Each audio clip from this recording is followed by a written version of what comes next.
We're here with Ian K. MacDonald and Sean McKeown from the Toronto Police. So just wanted to catch you guys for a couple of minutes to talk about the famous double-double, being first and second, respectively, at both Oban and Inverness this year in the gold medal. Start with Ian. What did it feel like to win the first, and then what did it feel like when you got the second? Well, for me, definitely winning the first was a big deal. It's been something I've been going for probably 18, 19 years now.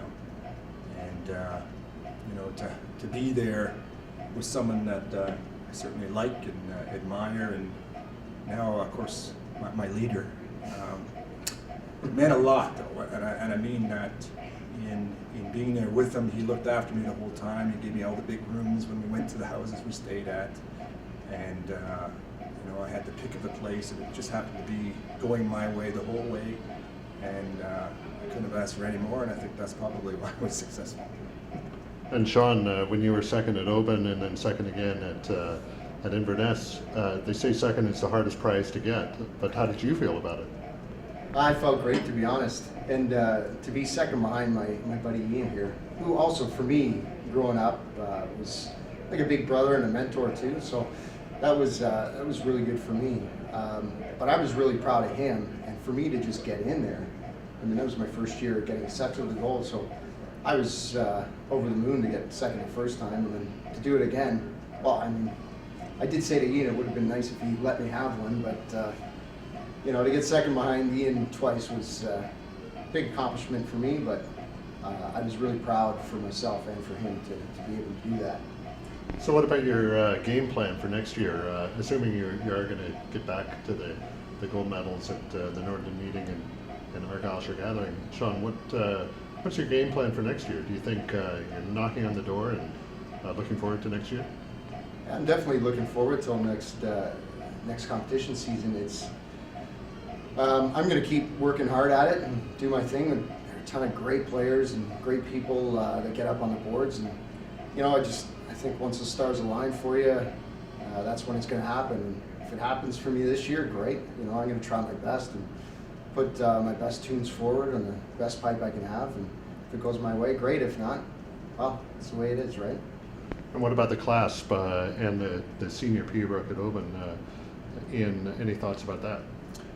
Yeah, I'm definitely going to go back for that, and I'll make sure Sean gets all the big rooms in the houses we stay at this time, just to see if I can pay back a bit. But yeah, looking forward to going back and playing in the class for sure. And it kind of struck a lot of people that this year the Toronto Police didn't attend, or last year the Toronto Police didn't attend the World Pipe Band Championships. Did that help, do you think, as far as your focus went for solo piping? And it's awful coincidental that you both emerged so high in those big competitions a year when Toronto Police didn't go to the Worlds. I've given it some thought, and I think you can look at it. Well, let's say 2015. Ian got a second in the gold medal, a third in the former winners MSR. I got a first and a second in the silver, and won the hornpipe jig. So we had success the year before with the band going as well. I think it gave us a bit more time to focus on the solo stuff, but I don't necessarily think that it was the determining factor in us doing better.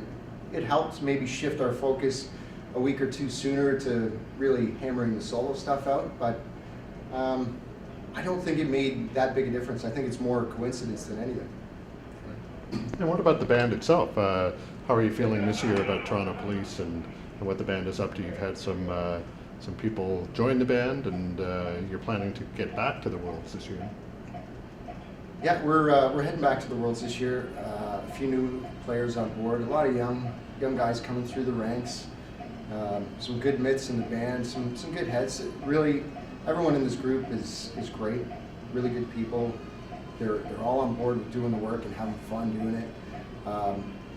For us, it's kind of it was like hitting the reset button to try to start again from scratch and rebuild the broken parts. And it's been a bit of a process, but I think we're getting on the right track. And it shows that you come out to practice every week and guys have smiles on their faces and they're enjoying playing. They've got the music off and they've got good instruments, and that for me is a sign that things are going well. And Ian, you were going back to the solo competitions, you were at it at Inverness and Oban for probably 20 years straight before you struck gold twice. So any suggestions to perseverance, to pipers about perseverance and staying with it? Well, I remember talking to Colin McClellan, and he had told me at one time, he had said, you never know when it's going to be your time, so you have to go.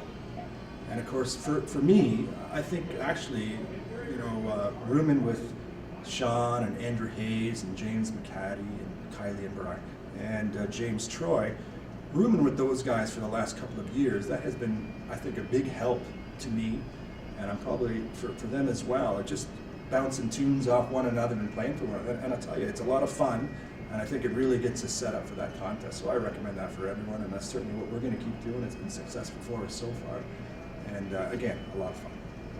All right, Ian, Kay, and Sean, thanks very much for taking the time to talk with us today.